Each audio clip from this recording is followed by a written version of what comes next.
पुण्यातील दीनानाथ मंगेशकर रुग्णालय पुन्हा एकदा चर्चेत आलंय.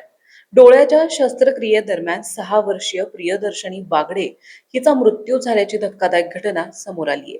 संबंधित डॉक्टरच्या निष्काळजीपणामुळे मुलीचा जीव गेल्याचा गंभीर आरोप कुटुंबियांनी केलाय.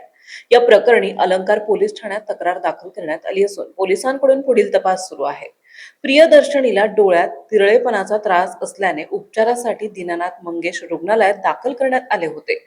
10 मे रोजी प्राथमिक तपासणीनंतर डॉक्टरांनी काचबिंदूची शक्यता व्यक्त करत डोळ्यांच्या मागील पडद्याची सखोल तपासणी करण्याचा सल्ला दिला होता. त्यानुसार 14 मे रोजी भूलतज्ञांकडून तपासणी आणि रक्त चाचण्या करण्यात आल्या. सर्व अहवाल सामान्य असल्याचं सांगून 18 मे रोजी शस्त्रक्रियेसाठी बोलावण्यात आलं. सोमवारी सकाळी प्रियदर्शनीला ऑपरेशन थिएटरमध्ये नेण्यात आले. कुटुंबियांच्या म्हणण्यानुसार त्यावेळी ती पूर्णपणे व्यवस्थित होती.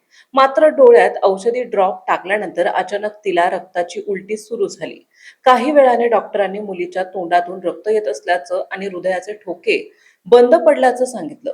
कुटुंबियांचा आरोप आहे की पालकांना कोणतीही पूर्वकल्पना न देत मुलीला तातडीने अतिदक्षता विभागात हलवण्यात आलं.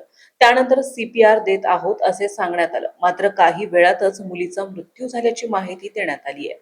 घटनेनंतर प्रकरण दडपवण्यासाठी आर्थिक आमिष दाखवण्याचाही प्रयत्न झाल्याचा आरोप कुटुंबियांनी केलाय.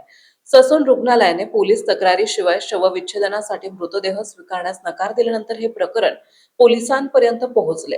प्रियदर्शनीच्या वडिलांनी डॉक्टरांच्या निष्काळजीपणामुळे मुलीचा मृत्यू झाल्याचं लेखी तक्रार अलंकार पोलीस ठाण्यात दिली आहे. दीनानाथ मंगेशकर रुग्णालय प्रशासनाने ही घटना अत्यंत दुर्दैवी असल्याचं म्हटलंय. या प्रकरणाची सखोल चौकशी सुरू असून सर्व संबंधित कागदपत्र आणि माहिती पोलीस तसेच ससून रुग्णालय प्रशासनाला देण्यात येत असल्याचं रुग्णालयाने स्पष्ट केलंय.